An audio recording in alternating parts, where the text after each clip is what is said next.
ഓം നമോ നാരായണായ. ഓം നമോ നാരായണായ. ഓം നമോ നാരായണായ. ഓം നമോ നാരായണായ.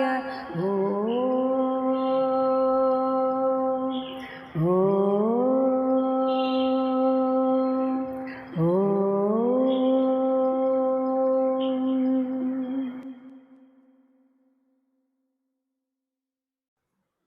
സർവത്ര നിറഞ്ഞിരിക്കുന്ന ആ ഭഗവാനെ ഉള്ളിൽ അറിഞ്ഞനുഭവിക്കാനുള്ള പ്രധാനപ്പെട്ട വഴി എന്നത് പരിചിന്തനമാണ്, മനനമാണ്.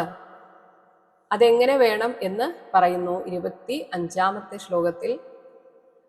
ബുദ്ധേഹേ ജാഗരണം സ്വപ്ന സുഷുപ്തി ഇതി വൃത്തയഃ താഹ യേന അനുഭൂയന്തെ സഹ അധ്യക്ഷഃ പുരുഷഃ പരഃ. നമ്മൾ ഉണർന്നിരിക്കുന്ന അവസ്ഥയിൽ നമ്മൾ നമ്മളെ ഒന്ന് നിരീക്ഷിച്ചു നോക്കുക. ഞാൻ ഇതൊക്കെ കാണുന്നു, കേൾക്കുന്നു. എന്നാൽ ഈ കണ്ണും മൂക്കും നാക്കും ചെവിയും ഒക്കെ മരിച്ചു കിടക്കുന്ന ഒരാളുടെ ശരീരത്തിലും ഉണ്ട്. പക്ഷേ അയാൾ ഇതൊന്നും കേൾക്കുന്നില്ല, മണക്കുന്നില്ല, രുചിക്കുന്നില്ല. അപ്പോൾ ജീവിച്ചുകൊണ്ടിരിക്കുന്ന ഈ എന്നിലും ഇതൊക്കെ അറിയുന്നത് ഈ ശരീരമല്ലല്ലോ എന്ന് ചിന്തിക്കുക. പിന്നെ സ്വപ്നഃ, സ്വപ്നം കാണുന്ന ഒരവസ്ഥയുണ്ട്. പക്ഷെ ആ സ്വപ്നാവസ്ഥ സത്യമല്ല. അപ്പോൾ ആരാണ് അത് കണ്ടത്? ആ സ്വപ്നാവസ്ഥയിൽ ഇതൊക്കെ അനുഭവിച്ചത് ആരാണ്? അതേസമയം ആ സ്വപ്നവും അടങ്ങിക്കഴിഞ്ഞാൽ നമ്മൾ എന്തായിരുന്നു, കുറേ നേരത്തേക്ക് എങ്ങനെ ആയിരുന്നു എന്ന് നമുക്ക് പോലും അറിയില്ല.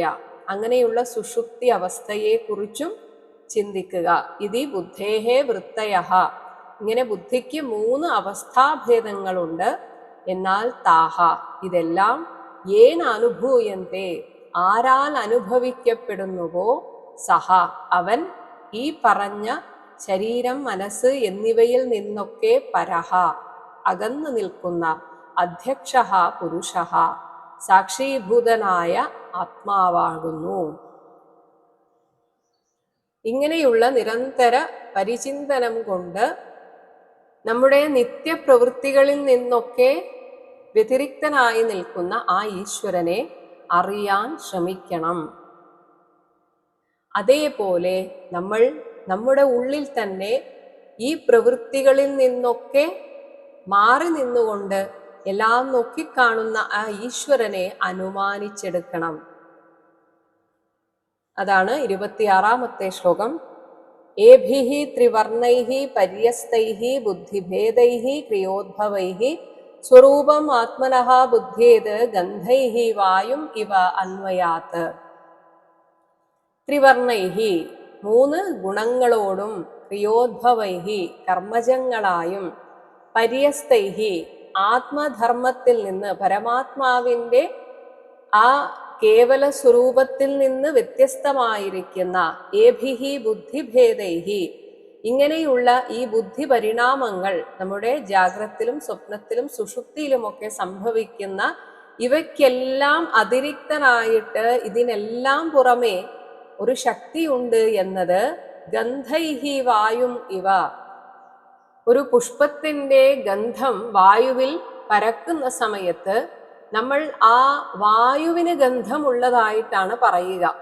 നല്ല മണം വരുന്നു എന്ന് പറയും. സത്യത്തിൽ അത് വായുവിൻ്റേതല്ല. വായുവിന് അങ്ങനെ പ്രത്യേകിച്ചൊരു ഗന്ധവും ഇല്ല. ഗന്ധം ഭൂമിയുടേതാണ്. അപ്പോൾ ആ പുഷ്പത്തിന്റെ ഗന്ധം നമ്മൾ വായുവിലാണ് ഉള്ളത് എന്ന് ചിന്തിക്കുന്നത് പോലെയാണ് നമ്മുടെ ഈ ശരീരം ചെയ്യുന്ന എല്ലാ പ്രവൃത്തികളും ആത്മാവിൻ്റേതാണ് എന്ന് നമ്മൾ ചിന്തിച്ചു പോകുന്നത്. എന്നാൽ ഇതിൽ നിന്നും വ്യതിരിക്തനായിട്ട്, അപ്പോൾ ഈ വായുവിൻ്റെ സമന്വയാത്, നിരന്തര സംബന്ധം കൊണ്ടാണ് നമ്മൾ വായുവിനാണ് സുഗന്ധം എന്ന് ചിന്തിക്കുന്നത്. ഇതേപോലെ നമ്മൾ ചിന്തിച്ചിട്ട് ശരീര മനസ്സിൻ്റെയൊക്കെ പ്രവൃത്തി വേറെയാണെന്നും, എന്നാൽ ഇതിൽ നിന്ന് വ്യത്യസ്തമായിട്ടിരിക്കുന്ന ആത്മനഃ സ്വരൂപം ബുദ്ധിയേത്, ആത്മാവിൻ്റെ വിലക്ഷണ സ്വഭാവത്തെ അറിയേണ്ടതാകുന്നു. 27-ാമത്തെ ശ്ലോകം. ഏതദ്വാരഃ ഹി സംസാരഃ ഗുണകർമ്മ നിബന്ധനഃ അജ്ഞാനമൂലഃ അപാർത്ഥഃ അപി പുംസഃ സ്വപ്ന ഇവ ഇഷ്യത്തെ. ഏതദ്വാരഃ, ഈ ബുദ്ധിയുടെ പരിണാമങ്ങളിലൂടെ വെളിപ്പെടുന്ന സംസാരഃ, ജാഗ്രത് സ്വപ്ന സുഷുപ്തി അവസ്ഥയിലൂടെയാണ് നമ്മൾ ഈ ലോകത്തെ അറിയുന്നത്. ഇങ്ങനെയുള്ള ഈ സംസൃതി ചക്രമാകട്ടെ നമ്മളെ ഈ ഭൂമിയിൽ ബന്ധിപ്പിക്കുന്നത്, ഇതെല്ലാം ഉണ്ട് എന്ന് നമുക്ക് തോന്നിപ്പിക്കുന്നത് ഗുണകർമ്മ നിബന്ധനഃ, ത്രിഗുണങ്ങളാലും നമ്മുടെയൊക്കെ കർമ്മങ്ങളാലും ഇതെല്ലാം ബന്ധിക്കപ്പെട്ടതാണ്. എന്നാൽ നമുക്ക് ഈ വിചാരം ഇല്ലാത്തതുകൊണ്ട്, നിരന്തരം വിചാരം ചെയ്യുന്നില്ല എന്നതിനാൽ അജ്ഞാനമൂലഃ, അജ്ഞാനം മൂലം അപാർത്ഥഃ അപി, ഇത് യഥാർത്ഥത്തിൽ ഉണ്ടായി മറയുന്ന ഒരു സ്വപ്നം പോലെ മിഥ്യയാണ് എങ്കിലും സ്വപ്നഃ ഇവ പുംസഃ ഇഷ്യത്തെ, സ്വപ്നം കാണുന്ന സമയത്ത് എങ്ങനെ സത്യമായി തോന്നുന്നുവോ അതുപോലെ ഈ ലോകവും നമുക്ക് സത്യമായി തോന്നുന്നതാണ്. അപ്പോൾ ത്രിഗുണങ്ങളുടെ ഈ ബീജത്തെയാണ് നമ്മൾ വറുത്ത് ഇല്ലാതാക്കേണ്ടത്, ആ വിത്തിനെ നശിപ്പിക്കണം എന്നാണ് പറയുന്നത്. കാരണം ഈ ത്രിഗുണങ്ങൾ ഉള്ളിടത്തോളം ഈ ലോകം സത്യമായി തോന്നും. 28-ാമത്തെ ശ്ലോകം. തസ്മാത് ഭവദ്ഭിഃ കർത്തവ്യം കർമ്മണാം ത്രിഗുണാത്മനാം ബീജനിർഹരണം യോഗഃ പ്രവാഹ ഉപരമോധിയഃ. തസ്മാത്, അതുകൊണ്ട്, ത്രിഗുണാത്മനാം, ത്രിഗുണാത്മികമായിട്ടുള്ള കർമ്മണാം ബീജനിർഹരണം, കർമ്മങ്ങളുടെ വിത്തിനെ നിശേഷം നശിപ്പിക്കുക എന്ന കാര്യം ഭവദ്ഭിഃ കർത്തവ്യം, നിങ്ങളാൽ ചെയ്യപ്പെടേണ്ടതാണ്. ധിയഃ പ്രവാഹ ഉപരമഃ, ഈ ബുദ്ധി ജാഗ്രതാദി അവസ്ഥകളിലേക്ക് ഒഴുകുന്നതിനെ നമ്മളൊന്ന് ഒതുക്കി നിർത്തണം. ഇതെങ്ങനെ ഒതുക്കി നിർത്താം? യോഗഃ, യോഗമാർഗത്തിലൂടെ ആത്മാനുസന്ധാനം ചെയ്തിട്ട് ഇതിനെ ഒതുക്കി നിർത്തേണ്ടതാണ്. ഇങ്ങനെ ഒതുക്കി നിർത്താനുള്ള യോഗ സാധനകളിൽ പ്രധാനമായിട്ടുള്ളത് ഒന്നാമത്തത് തിരിച്ചറിവാണ്. ഈ ലോകത്ത് നിന്ന് ഒന്നും നേടാനല്ല നമ്മൾ വന്നത്. ഓരോ ദിവസവും നമ്മൾ വളരെ ശ്രദ്ധയോടെ, ജാഗ്രതയോടെ, അതായത് പുതിയ കർമ്മങ്ങളൊന്നും നമ്മൾ സൃഷ്ടിക്കുന്നില്ല എന്ന് ശ്രദ്ധയോടെ ഇരിക്കണം. പുതിയ ആഗ്രഹങ്ങൾ, പുതിയ പ്രതീക്ഷകൾ, അതുപോലെ ആരെങ്കിലും നമ്മളോട് ഇങ്ങോട്ട് നല്ലതായിട്ടോ അല്ലെങ്കിൽ മോശമായിട്ടോ പ്രവർത്തിക്കുമ്പോൾ അവരോട് തിരിച്ചങ്ങോട്ടുള്ള നമ്മുടെ ഒരു കമ്മിറ്റ്മെന്റ്, അല്ലെങ്കിൽ നമ്മൾ ഇങ്ങനെയൊക്കെ അവർക്കും ചെയ്തു കൊടുക്കണം എന്ന, അല്ലെങ്കിൽ അവരെ ഞാനൊരു പാഠം പഠിപ്പിക്കും എന്ന ഒരു ശപഥം, ഇതൊക്കെ പുതിയ കർമ്മങ്ങളാണ്. ഇതൊന്നും ചെയ്യാതിരിക്കുക. ഇത് വളരെ ശ്രദ്ധയോടെ നമ്മൾ ചെയ്യേണ്ടതാണ്. 29-ാമത്തെ ശ്ലോകം. തത്ര ഉപായ സഹസ്രാണാം അയം ഭഗവതോദിതഃ യദി ഈശ്വരേ ഭഗവതി യഥാ യൈഹി അഞ്ജസാ രതിഃ. തത്ര ഉപായ സഹസ്രാണാം, ഈ യോഗവിദ്യയ്ക്ക് അനേകം ഉപായങ്ങൾ ഉള്ളവയിൽ വെച്ച് ഭഗവതാ ഉദിതഃ, ഭഗവാനാൽ തന്നെ അരുളി ചെയ്യപ്പെട്ട ഉത്തമ ഉപായം അയം, ഇതാകുന്നു. എന്താണെന്ന് വെച്ചാൽ യത്, യഥാ, നമ്മൾ മുറ പോലെ നിറവേറ്റപ്പെട്ട യൈഹി, നിഷ്കാമകർമ്മ അനുഷ്ഠാനങ്ങളാൽ ഈശ്വരേ ഭഗവതി, ജഗന്നിയന്താവായ ആ ഭഗവാനിൽ അഞ്ജസാ രതിഹി, നമുക്ക് ഭഗവാനോട് മാത്രമേ ബന്ധമുള്ളൂ എന്ന ആ പ്രേമലക്ഷണ ഭക്തി ഉണ്ടാവുക. അതിന് ഈ ലോകത്തോടുള്ള നമ്മുടെ ബന്ധങ്ങളൊക്കെ ഈ കർമ്മബന്ധത്തെ എരിയിച്ച് കളയാനായിട്ട് എനിക്ക് തന്നതാണെന്നും അവരോട് എനിക്ക് ഒരു തരത്തിലുള്ള ആത്മബന്ധവും വേണ്ട, അതേസമയം ചില ഉത്തരവാദിത്തങ്ങൾ നിഷ്കാമമായി ചെയ്താൽ മതി, ബാക്കിയുള്ള സമയം മുഴുവൻ അല്ലെങ്കിൽ നമ്മുടെ ചിന്ത മുഴുവൻ ഭഗവാനിലായിരിക്കണം, എല്ലാം ഭഗവാനായിരിക്കണം.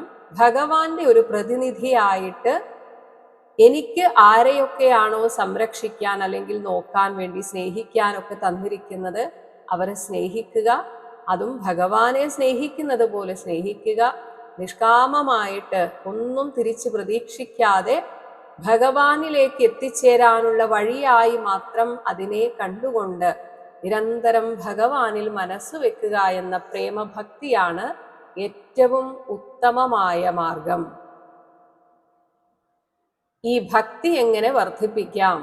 30-31 ശ്ലോകങ്ങളിലായി പറയുന്നു. ഗുരു ശുശ്രൂഷയാ ഭക്ത്യാ സർവലബ്ധ അർപ്പണേന ച സംഗേന സാധുഭക്താനാം ഈശ്വര ആരാധനേന ച.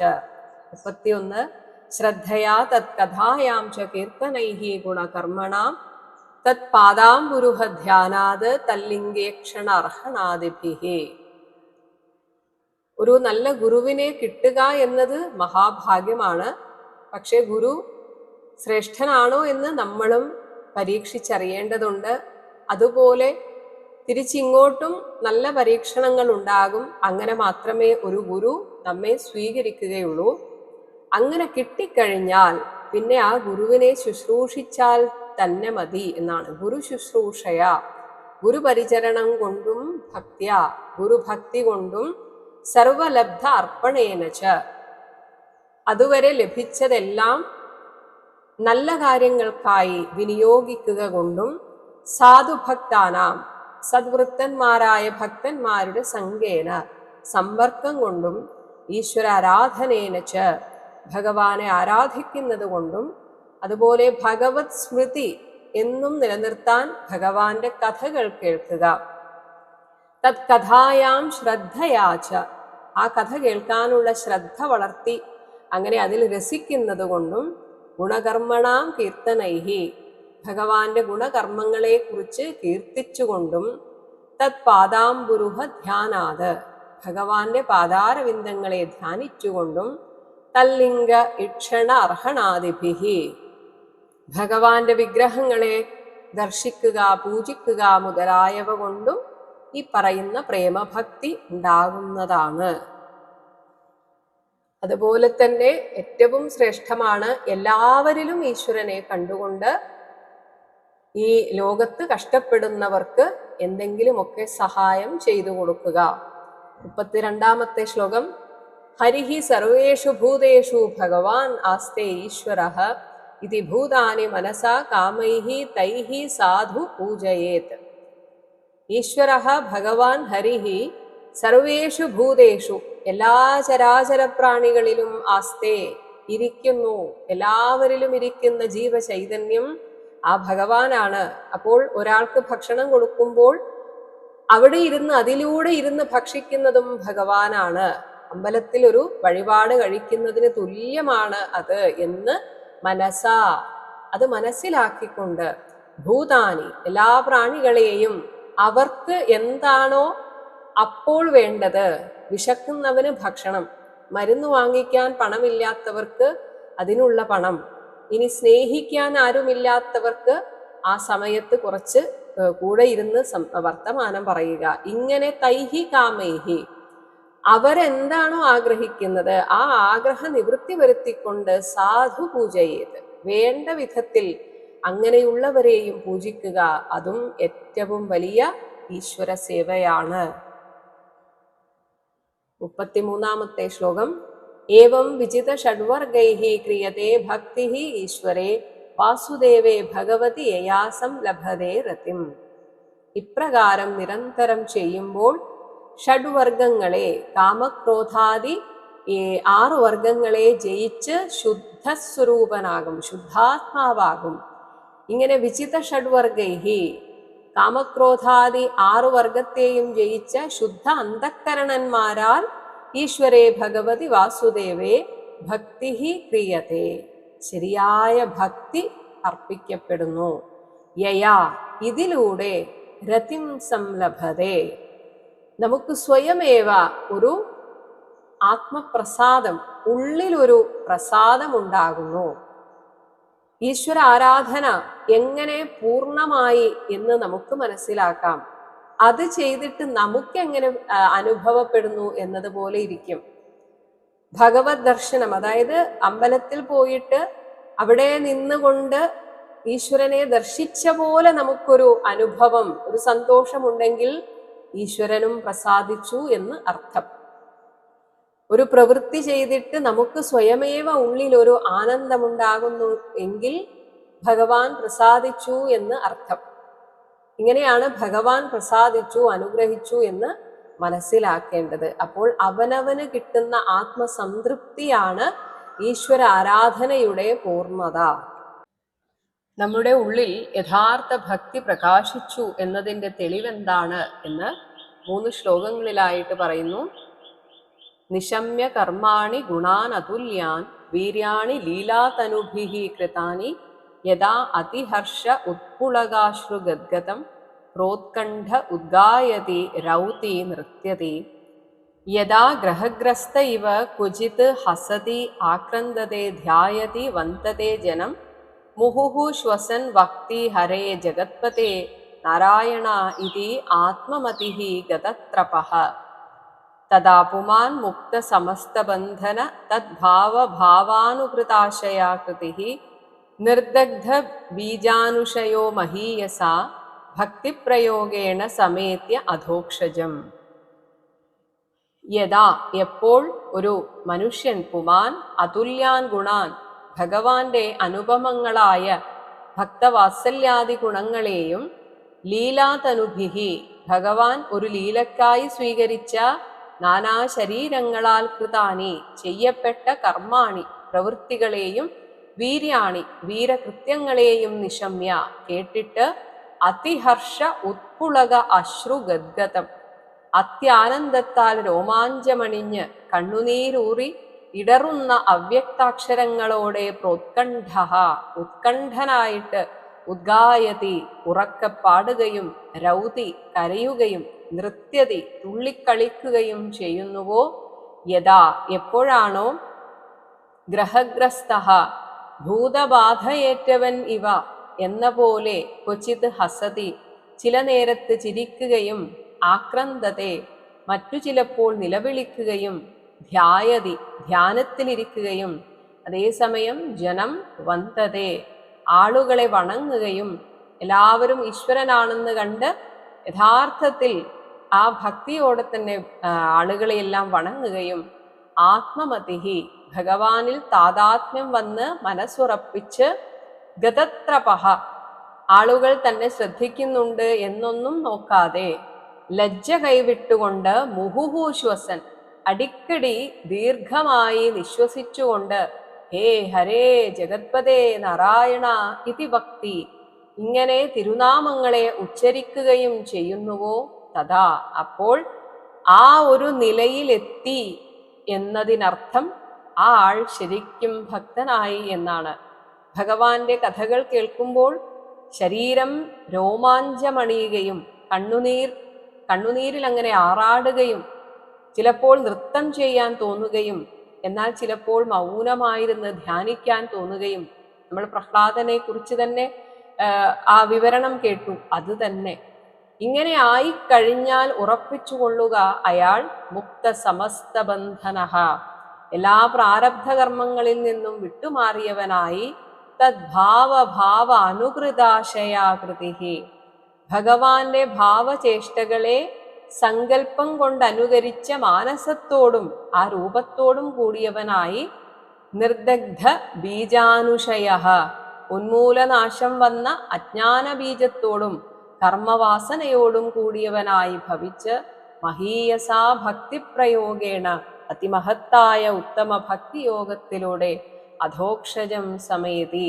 ഭഗവാനെ പ്രാപിക്കുന്നു.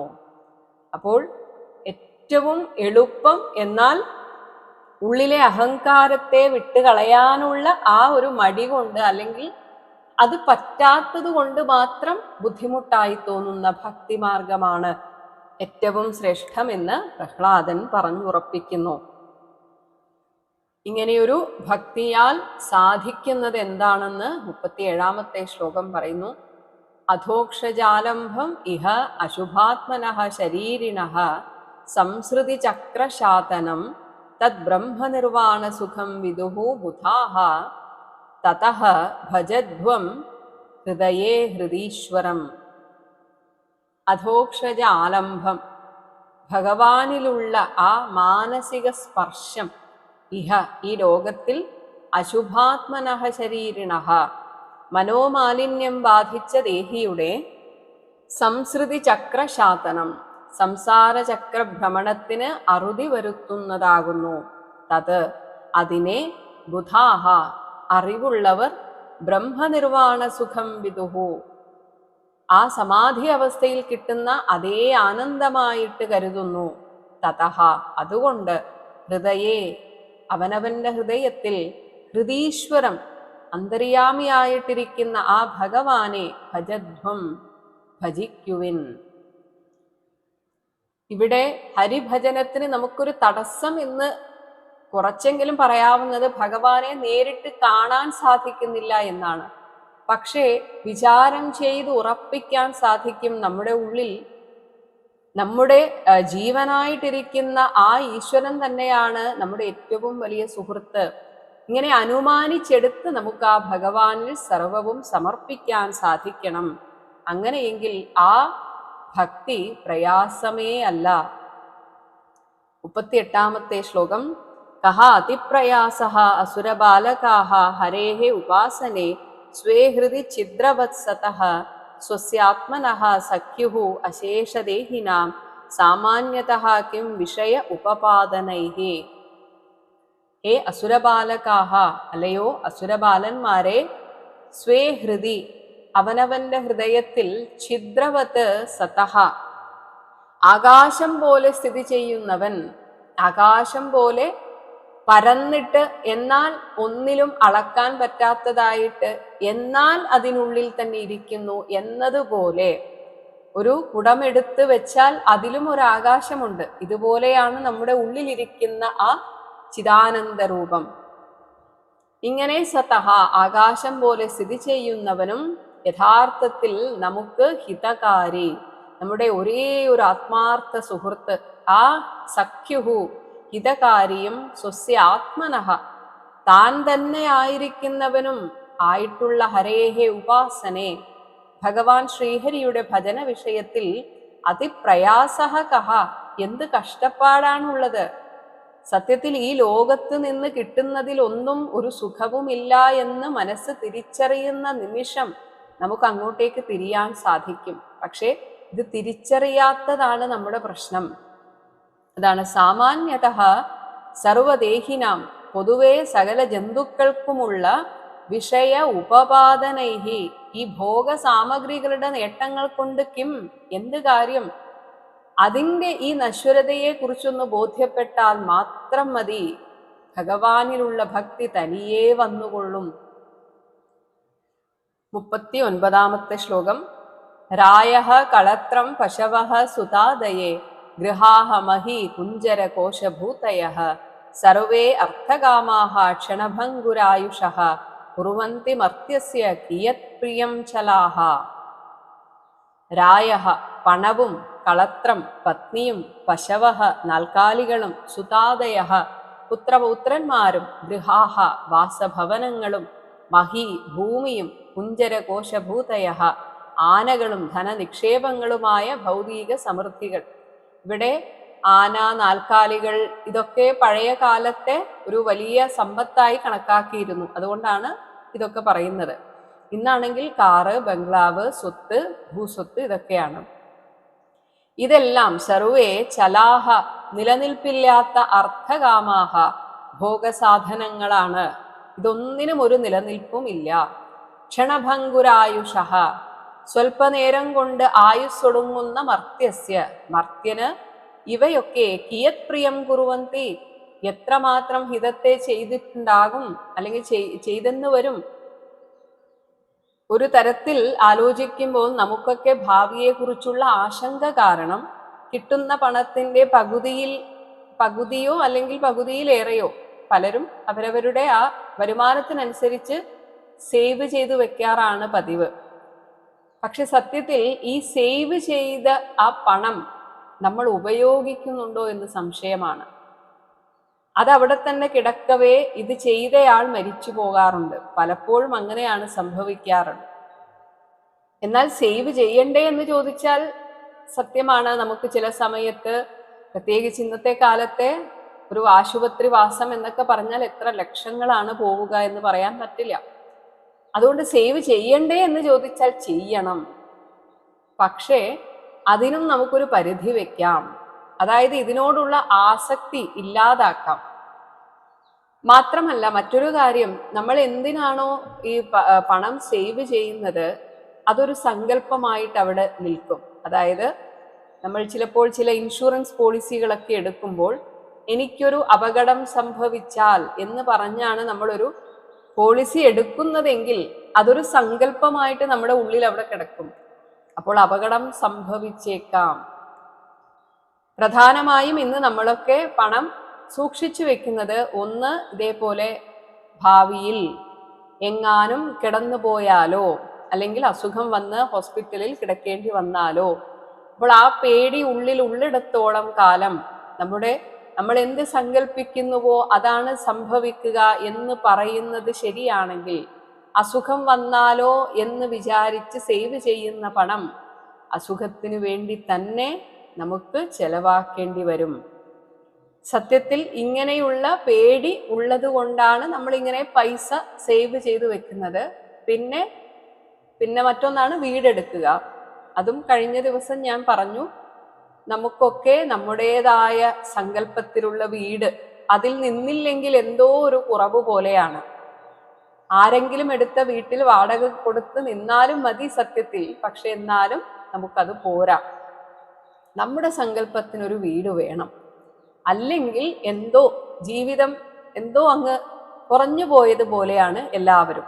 പലരും ഒരു ലക്ഷ്യം എന്താണ് എന്ന് ചോദിച്ചാൽ ഉടനെ പറയുന്ന ഒരു ഉത്തരം ഇതാണ്, ഞങ്ങളുടേതായിട്ടുള്ളൊരു വീട്. ഇത് കേൾക്കുമ്പോൾ കുറെ പേർക്ക് വീടേ ഇല്ലാത്തവരുണ്ട്, വാടകക്ക് പോലും വീടില്ലാത്തവരുണ്ട്. അതല്ലാതെയാണ് ഞാൻ പറയുന്നത്. വാടക കൊടുത്തിട്ട് അവർ അത്യാവശ്യം നല്ലൊരു വീട്ടിലായിരിക്കും നിൽക്കുന്നത്. എന്നാലും അവർ പറയുക ഞങ്ങളുടേതായൊരു വീട്, അതാണ് ഞങ്ങളുടെ സ്വപ്നം. ഇതാണ് പൈസ നമ്മൾ സേവ് ചെയ്ത് വെക്കുന്നതിന് മറ്റൊരു കാരണം. മറ്റൊന്നാണ് മക്കളുടെ പഠനം, അതുപോലെ തന്നെ അവരുടെ വിവാഹം. സത്യത്തിൽ പഠനമായാലും വിവാഹമായാലും ഇത്രയൊക്കെ പണം ചെലവാക്കണം എന്ന ഒരു സ്ഥിതിയിലേക്ക് എത്തിച്ചത് നമ്മൾ തന്നെയാണ്. നമ്മൾ ഈ സ്റ്റാറ്റസ് എന്നും പറഞ്ഞ് വിവാഹമൊക്കെ വലിയൊരു ആർഭാടമാക്കി കൊണ്ടുവന്നെത്തിച്ചു. ഇതിപ്പം നമുക്കും ഒന്നും ചെയ്യാൻ പറ്റാത്ത അവസ്ഥയായി. ഇതിനൊക്കെ പണം സേവ് ചെയ്യേണ്ട ആവശ്യം വന്നിരിക്കുകയാണ്. അപ്പോൾ ഇതൊക്കെ നമ്മൾ മനുഷ്യര് തന്നെ ഉണ്ടാക്കി വെച്ച ഒരു സിസ്റ്റം. അതാണ് ഇപ്പോൾ നമ്മളെ തന്നെ ഭൂതം പോലെ, ഒരു ഭൂതം വന്ന് നമ്മെ ആവാഹിക്കുന്നത് പോലെ ഇത് നമ്മളെ ഇങ്ങോട്ട് വിഴുങ്ങിക്കൊണ്ടിരിക്കുകയാണ്. അപ്പോൾ ഭാവിയിൽ മക്കളുടെ കല്യാണം, അവരുടെ പഠനത്തിന് എന്ന് പറഞ്ഞ് സേവ് ചെയ്യേണ്ട ഒരു അവസ്ഥ നമ്മൾ തന്നെ ഉണ്ടാക്കി വെച്ചതാണ്. സത്യത്തിൽ അങ്ങനെ ഒരു അവസ്ഥ ഇല്ലായിരുന്നുവെങ്കിൽ, അതായത് ഒരു സ്ത്രീയും പുരുഷനും ഒന്നിച്ച് ജീവിക്കാൻ എന്തിനാണ് ഇത്ര ധനം, എന്തിനാണ് ഇങ്ങനെ സ്വർണം? അവർ കാണുന്നു, ഇഷ്ടപ്പെടുന്നു, രജിസ്റ്റർ വിവാഹം ചെയ്യുന്നു, പോയി താമസിക്കുന്നു, അത് പോരെ എന്ന് ചിന്തിക്കാൻ നമുക്ക് സാധിക്കുന്നില്ല. അങ്ങനെ വളരെ അപൂർവം മാതൃകകൾ ഇപ്പോൾ ഉണ്ടാകുന്നുണ്ട്. എങ്കിലും ഭൂരിഭാഗം ഇപ്പോഴും വിശ്വസിക്കുന്നു ആർഭാടമായിട്ട് നടത്തണമെന്ന്. സത്യത്തിൽ ഇങ്ങനെയൊരു രീതി പണ്ട് മുതലേ ഉണ്ട്. വിവാഹം എന്ന് പറഞ്ഞാൽ അതൊരു ആഘോഷമാണ്. പക്ഷെ അത് കയ്യിൽ പണം ഉള്ളവർക്കായിരുന്നു. രാജാക്കന്മാർ, അവർക്കൊക്കെ ഇഷ്ടം പോലെ അത് ചെലവാക്കാനുണ്ട്. അവർക്ക് എങ്ങനെയെങ്കിലും അത് ചെലവാക്കണം. എന്നാൽ ഇങ്ങനെ ചെലവാക്കുമ്പോൾ അതിലൂടെ നേട്ടം കിട്ടുന്നവരുണ്ട്. അത് പലരുടെയും ജീവനോപായ മാർഗവും കൂടിയാണ്. അതുകൊണ്ട് ഒരിക്കലും ആ പണം ധൂർത്താണെന്നും പറയാൻ പറ്റില്ല. കാരണം വലിയ പന്തലുകൾ നിർമ്മിക്കുന്ന ഒരാളെ സംബന്ധിച്ച് അത്തരം കല്യാണങ്ങൾ വരുമ്പോഴാണ് അയാൾക്ക് പണം കിട്ടുന്നത്, അയാളുടെ ജോലിക്കാർക്ക് പണം കിട്ടുന്നത്. കയ്യിൽ നന്നായിട്ട് പണമുള്ളവർക്ക്, അതായത് 1 കോടി ചെലവാക്കിയാലും അതൊരു ചെലവേ അല്ലാത്തവർ അങ്ങനെ നടത്തിക്കോട്ടെ. പക്ഷേ അതില്ലാത്തവർ അതിനുവേണ്ടി കഷ്ടപ്പെട്ട് പണം സമ്പാദിക്കേണ്ടതുണ്ടോ എന്ന് നമ്മൾ ചിന്തിക്കേണ്ടതാണ്. ഇങ്ങനെയുള്ള ഈ സമ്മർദ്ദമൊന്നും ഇല്ലായിരുന്നുവെങ്കിൽ സത്യത്തിൽ നമ്മുടെയൊക്കെ ജീവിതം എത്രയോ സുഖമാണ്. അങ്ങനെ നോക്കിയാൽ നമുക്കൊക്കെ ജീവിക്കാൻ ആവശ്യമായ പണം വളരെ എളുപ്പമായിട്ട് ഉണ്ടാക്കാം. പക്ഷേ ആ ഒരു ധൈര്യമാണ് നമുക്ക് വേണ്ടത്. എല്ലാ കാലത്തും ഭഗവാൻ എനിക്ക് തുണയായിട്ടിരിക്കും എന്ന ധൈര്യം. ഹരേ രാമ ഹരേ രാമ ഹരേ രാമ രാമ ഹരേ കൃഷ്ണ ഹരേ കൃഷ്ണ ഹരേ കൃഷ്ണ കൃഷ്ണ ഹരേ രാമ ഹരേ രാമ ഹരേ രാമ രാമ ഹരേ കൃഷ്ണ ഹരേ കൃഷ്ണ ഹരേ കൃഷ്ണ കൃഷ്ണ ഹരേ രാമ രാമ ഹരേ കൃഷ്ണ കൃഷ്ണ ഹരേ രാമ രാമ ഹരേ കൃഷ്ണ കൃഷ്ണ.